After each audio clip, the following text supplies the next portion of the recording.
नमस्कार मित्रांनो, मी तुमच्या सर्वांचा लाडका मयूर कोरडे तुमच्या सर्वांचं स्वागत करतो आजच्या एक नवीन ब्लॉगमध्ये. तर हे आपलं अकाउंट आहे MR व्लॉगर, याला तुम्ही सबस्क्राईब करा. तर हे बघू शकता मागच मंदिर आहे, ते मंदिराचे रिनोव्हेशन चालू आहे. आणि तरी आपल्या इथे हरनाम सप्ताहाचं आयोजन करण्यात आलं आहे. तर अखंड हरनाम भागवत कथा आहे. तर चला आपण मंदिरावर जाऊ. तर दाखवतो तुम्हाला आमच्या इथलचे भागवत सप्ताह. चलो दी गली विच बसते बजरंग बली है, बजरंग बली है. सर वाल कहते गाँव में रखा.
कोणत्या मी कधीच मरू नये आणि कोणतं तरी पद मला पाहिजे.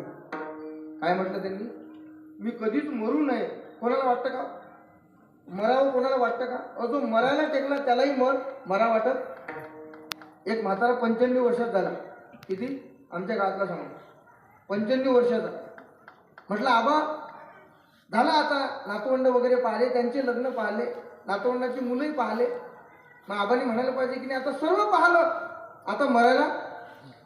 तरी म्हातारा म्हणतो अजून सेंचुरी करायची आहे म्हणे मला.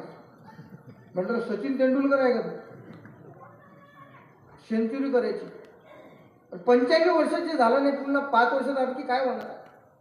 मरावं कोणाला वाटत नाही. ज्ञानोबा सांगतात अगा मर हा बोल न सहा. कोणाला म्हटलं मर हा शब्दही सहन होत नाही. विठाला